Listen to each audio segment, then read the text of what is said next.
और दिल्ली की सबसे बड़ी लूट की गुत्थी सुलझ गई है। इस वक्त दिल्ली पुलिस प्रेस कॉन्फ्रेंस कर रही है। आइए सीधे वहीं का रुख करते हैं। एक कैप्टन गौड़ मार्ग है जहां पर जो सिक्योरिटी गार्ड उसको अकंपनी कर रहा था गाड़ी को कैश को, ये उतरा अपने आप को रिलीव करने के लिए और नेचर्स कॉल। और इसी दरमियान जो कैश वैन का ड्राइवर था वो वहां से मौका देख के गायब हो गया। जब सिक्योरिटी गार्ड वापस आया तो उसने उसको कॉल की टेलीफोन के ऊपर। उसने बताया कि मैं वहां खड़ा कर नहीं पाया क्योंकि पुलिस वालों ने खड़ा होने नहीं दिया और मैं कहीं आगे साइड के अंदर हूं। जो सिक्योरिटी गार्ड था उसने वेट की उसकी, लेकिन फिर भी नहीं आया काफी देर तक। फिर वो लगातार उसको फोन करता रहा और कुछ समय बाद उसका फोन स्विच ऑफ हो गया। सिक्योरिटी गार्ड ने काफी कोशिश की दोबारा फोन को कनेक्ट करने की। जब कनेक्ट नहीं हो पाया उस ड्राइवर के साथ तो सिक्योरिटी गार्ड अपने जो उनका ऑफिस ओखला इंडस्ट्रियल एरिया में पड़ता है वहां पहुंचा और वहां उसने अपने जो भी वहां के मैनेजर थे उनको बताया और उन्होंने बाद में अपनी जो कार्रवाई उनको करनी होती है वो कार्रवाई करी और उन्होंने उस गाड़ी को सर्च के दौरान गोविंदपुरी मेट्रो स्टेशन के पास में उनको मिली वो गाड़ी। पुलिस को खबर मिलने के बाद 5:48, 5:50 के बाद पुलिस हरकत में आई और जो भी पॉसिबल हमारे पास में कार्रवाई करने के जरिए हैं उन पे काम करना शुरू किया, डिफरेंट टीम्स फॉर्म करके। और हमारी टीमें लगातार इस काम में लगी हुई थी कि ये ड्राइवर और कैश इस तक जितना जल्दी हो सके पहुंचा जाए, क्योंकि इसमें 9 बॉक्स थे और 9 बॉक्स काफी बड़ी संख्या होती है और एकदम से वो वहां से गायब नहीं हो सकते, लंबा दूरी तय नहीं कर सकते। उसके लिए लॉजिस्टिक चाहिए, उसके लिए बहुत प्लानिंग चाहिए। हमने इन्वेस्टिगेशन के दौरान 2 पहलुओं पे काम किया। एक ये कि क्या वो बाहर निकल सकते हैं। वो उसी सूरत में हो सकता था जब कोई एक लार्जर कॉन्स्पिरेसी के तहत ये प्लान बनता और प्लान एग्जीक्यूट होता। और दूसरा ये था कि यदि मान लो उसने खुद ही मिस एडवेंचर किया हो या एडवेंचर किया हो तो वो इतना जल्दी दिल्ली की सरहद को पार नहीं कर सकता था। और हमारा जो दूसरा हमारी जो लाइन थी वो हमारी लाइन कामयाब रही, क्योंकि घटना के बाद और जब हमारे पास पुलिस के पास खबर आई उसके बीच में काफी गैप था। तो यदि वो निकलना होता उसको तो निकल चुका होता, लेकिन किस्मत थी कि वो बंदा वहां से निकला नहीं और उसने जहां पर ये गाड़ी पार्क मिली उसके तकरीबन 1 किलोमीटर के दायरे में ही एक गोडाउन था। उस गोडाउन का मालिक जानकार था उसका, वहां उसने टेम्परेरीली उन बक्सों को उतरवा दिया। जब गोडाउन के मालिक ने उसे पूछा क्या है इसमें, तब उसने बताया कि इसके अंदर कुछ कागज हैं जो कि मैंने कहीं से खरीदे और मेरे को सप्लाई करने हैं कागज, और मैं इसको कल ये डिस्पोज हो जाएंगे। और गाड़ी उसने वापस वहां से अनलोड करके वापस इस जगह पे जहां पर गाड़ी मिली वहां खड़ी करके चला गया वो। हमारी इन्वेस्टिगेशन के दौरान जब काफ़ी टीमें चारों तरफ काम कर रही थी, उसका रेजिडेंस का जो एड्रेस हमारे पास था उस पे काम किया जो एड्रेस उसने दे रखा था उस एड्रेस पे वो नहीं रहता था। फिर जो बाकी एक जांच के दौरान पता लगा कि और कहाँ हो सकता है, तो we could locate his present residence, जो कि उसी हरकेश नगर के आसपास ही था, ओखला एरिया के आसपास। तो हमारा शक और हुआ कि हमारा दायरा इसी इलाके के अंदर उसकी उपस्थिति होनी चाहिए। और ये सस्टेन्ड एफर्ट जो लगातार चलते रहे, बाकी ऑप्शंस पे काम होते रहे।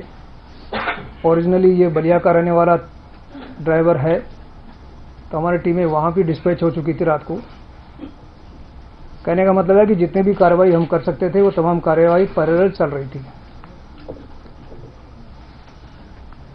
और रात को फिर ये ट्रैक कर पाए इसको हम लोग,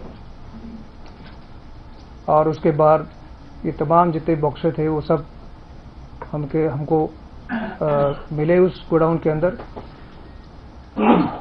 और तकरीबन तमाम कैश रिकवर हो चुका है। बक्से कुछ majority of boxes are in the original shape, जैसे थे बैंक से लेके चले थे उसी तरह से की हालत में थे। उसकी पूछताछ से पता लगा कि उसने 10-11 हज़ार रुपये कुछ खर्च किए बताए।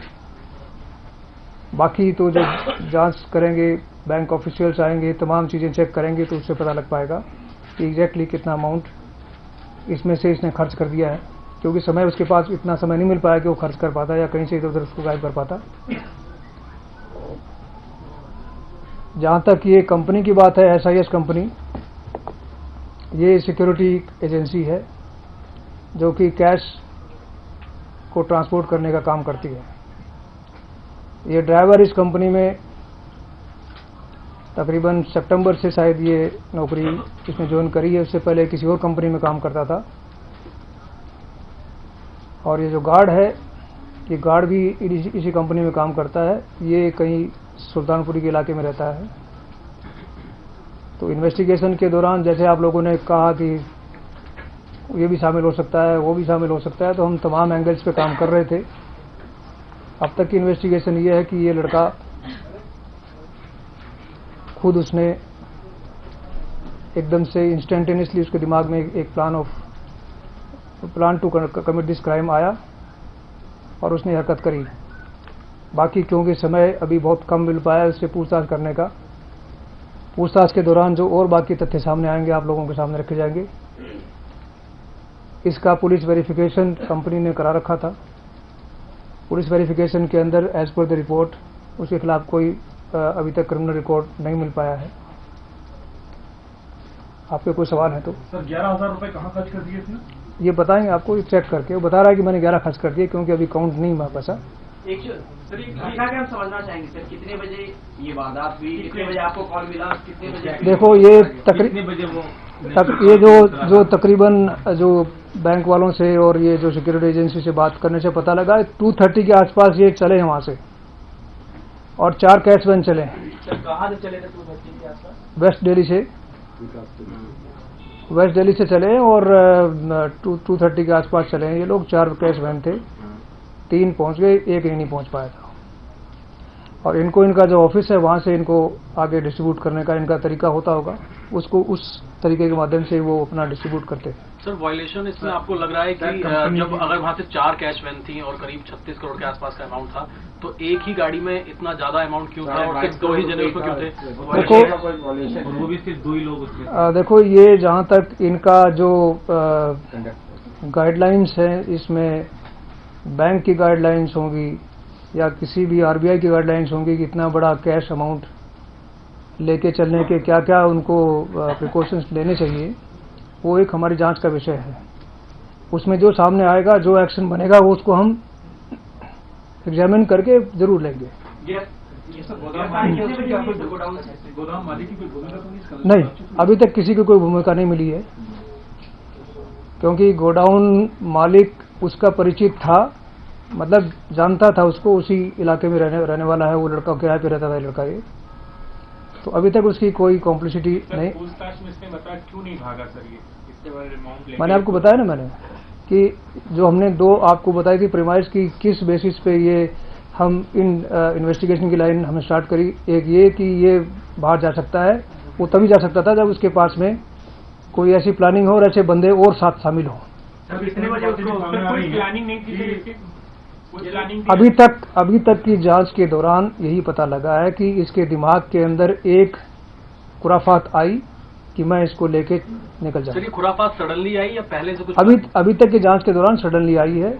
बाकी हर आदमी के दिमाग में क्या चल रहा है किस वक्त कुछ कर नहीं सकते। क्यों किया मतलब फ्रस्ट्रेटेड था जॉब ऑफिस को अभी तक क्या? देखो आगे का क्या प्लान? एक सेकंड अभी 1:30 बजा है अभी, और अभी इस केस की तफ्तीश हमने बिल्कुल प्रिलिमिनरी जो आप, क्योंकि हर आदमी इस चीज़ से चिंतित है कि 22.5 करोड़ रुपए एकदम से दिल्ली से गायब होना, तो उस लिए आपको हम इमीडिएटली आपके जो जिज्ञासा है उसको पूरा करने के लिए हम लोग आपको बता रहे हैं कि अभी इन्वेस्टिगेशन की बहुत ही प्रिलिमिनरी स्टेज है, और इस प्रिलिमिनरी स्टेज के ऊपर की दिमाग में कैसे आया, क्यों आया, क्या उसको मोटिव था, क्या नहीं था, वो हमें अभी स्टेब्लिश करने हैं। सर, टाइम ऑफ अरेस्टिंग क्या है? कितना बजे गिरफ्तार हुआ है? टाइम ऑफ अरेस्टिंग कितना बजे? 4:30 बजे 4 एप्रीहेंड सर सुबह 4 बजे के आसपास। अच्छा, अप्रीहेंशन अराउंड 4 o'clock हुआ है। सर आप लोग गोदाम तक कैसे पहुंचे? क्या सीसीटीवी फुटेज की मदद ली गई या फिर कोई? मैं आपको बता रहा हूँ ना, देखो ऐसा है कि जब ये इन्वेस्टिगेशन होती है, उस इन्वेस्टिगेशन के दौरान कई पहलुओं पे काम करना पड़ता है। इसके जानकारों से भी पूछताछ करनी पड़ती है, इसके एक्वेंटेंसेस या कोई दोस्त है उससे बातचीत करनी पड़ती है, उसके आसपास फिर ये क्योंकि इतना कैश लेके ये बंदा बाहर नहीं निकल सकता, ये भी देखना है कि इस कैश को लेके दिल्ली में बाकी कहाँ जा सकता है ये। तो जब जो आदमी दिल्ली में किराए पे रहता हो उसकी अपने दायरे के अंदर पहले इसको छुपाएगा, उसके बाद आराम से निकलेगा वो। सर आपको लगता नहीं इस पूरे मामले में जो सिक्योरिटी एजेंसी है उसकी तरफ से नेग्लिजेंसी हुई है, और 22.5 करोड़ रुपए आरबीआई की भी गाइडलाइन है कि कुछ परमिसिबल लिमिट होती है 10 करोड़ या 5 करोड़, उसको लेके जाना होता है। देखो दोस्तों, देखो ऐसा है कि इसमें किसके क्या लेकुनाज रहे, क्या कमियां रही, किस गाइडलाइंस को फॉलो नहीं किया, गाइडलाइंस क्या है, ये सब जांच के विषय है। अभी आपको सिर्फ ये बताने का कि सीक्वेंस ऑफ इवेंट कैसे हुई और हम उस आदमी तक कैसे पहुंचे। ये सब घर पे मिल गया था आपको? नहीं, उसी गोडाउन में। सर, गोदाम में मालिक की जान पहचान का था या वहाँ का कोई गार्ड भी जान पहचान का था? फेज 3। क्या सर घटना के बाद इसने परिवार से संपर्क किया था बाई फोन या किसी और? ये इलाके में दिखा है, इसकी एक्टिविटी मूवमेंट इसका नजर आया है, तभी तो हमको लगा ना कि ये यदि मूवमेंट उसका नजर आया है तो इसका मतलब आसपास है कहीं पर वो। सर इस तरह की बातें भी सामने आ रही हैं कि ये गार्ड जिस कंपनी में काम करता था वहाँ पर जो फेड अमाउंट की सैलरी थी उससे कुछ कम पैसे से दी जाते थे और उस पर साइन कराए जाते थे। देखो भैया, ये तमाम जांच के विषय हैं जो कि हम एकदम से आपको इस वक्त नहीं बता सकते। अभी हमारा जो मेन मकसद ये है कि ये कैश की रिकवरी करना, बंदा जो मेन मुलजिम है उसको अरेस्ट करना, उसके बाद में ये सैलरी का, उसके सर्विस कंडीशंस की बातें, वो बात की बातें हैं। एफआईआर की सेक्शन क्या है? एफआईआर इसके अंदर, क्योंकि ये एक करियर था पैसे का, तो ये basically breach of trust and miss appropriation का केस बनता है। आप लोग कल इसको एक लूट दिखा रहे थे, मैंने कहा भी था गवर्नमेंट लूट नहीं है। ये लूट के अंदर यूज ऑफ फोर्स होती है, लूट के अंदर इंटिमिडेशन होती है, लूट के अंदर आदमी की जान को एक खतरा दिखाना एक उसका होता है, चोट होती है उसके अंदर।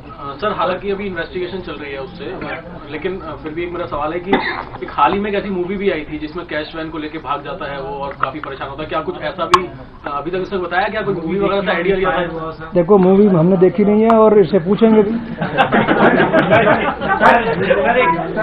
सर एक आखिरी सवाल, पुलिस के पास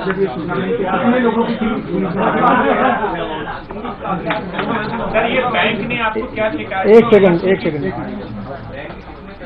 पुलिस की टीम, हमारा पूरा डिस्ट्रिक्ट, साउथ ईस्ट डिस्ट्रिक्ट, पूरा डिस्ट्रिक्ट, हमारे जितने भी SHOs, हमारे स्पेशल स्टाफ, हमारा ATS, जितने भी हमारे टीम्स थी, सब काम कर रहे थे मल्टीपल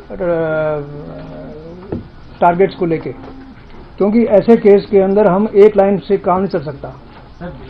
तो इसलिए अब नंबर की बात करोगे तो नंबर मेरे पास फिगर एग्जैक्ट नहीं है, लेकिन काफी मात्रा में लोग लगे हुए थे इस काम के लिए। बैंक ने जो कंप्लेंट दिया उसमें उसने कितना अमाउंट लिखा है? बैंक ने कंप्लेंट नहीं दी है, कंपनी SIS ने दी, वही लिखा है, सेम लिखा है वो अमाउंट। सर SIS या बैंक अगर आगे लापरवाही उसमें निकलती है तो उन पर भी FIR होगी, उसमें भी कोई नेग्लिजेंस का कुछ होगा दर्ज आगे? जो भी इसके अंदर किसी भी तरह का वॉयलेशन होगा और उस वॉयलेशन के अगेंस्ट में कानून में कोई प्रावधान होगा तो उस पर कार्रवाई होगी। सर, किडनी की चोरी की शिकायत आपके पास आई, इतना टाइम क्यों लग गया पुलिस को जानकारी देने में? आपको बता रहा हूँ ना मैं, ये तकरीबन 3:45 के आसपास इसको गार्ड को ड्रॉप किया उसने, और तकरीबन ये 4:30 तक गार्ड अपने उसमें पहुंचा है।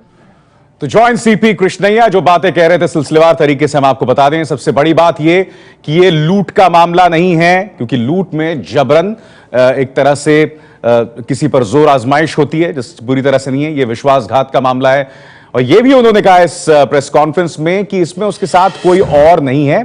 इसे अचानक एक तरह से ये बात सामने आई और अचानक उसने इस काम को अंजाम दिया है। साजिश में दूसरे लोगों के होने का शक नहीं, जैसा कि बता रहे थे जॉइंट कमिश्नर कृष्णैया।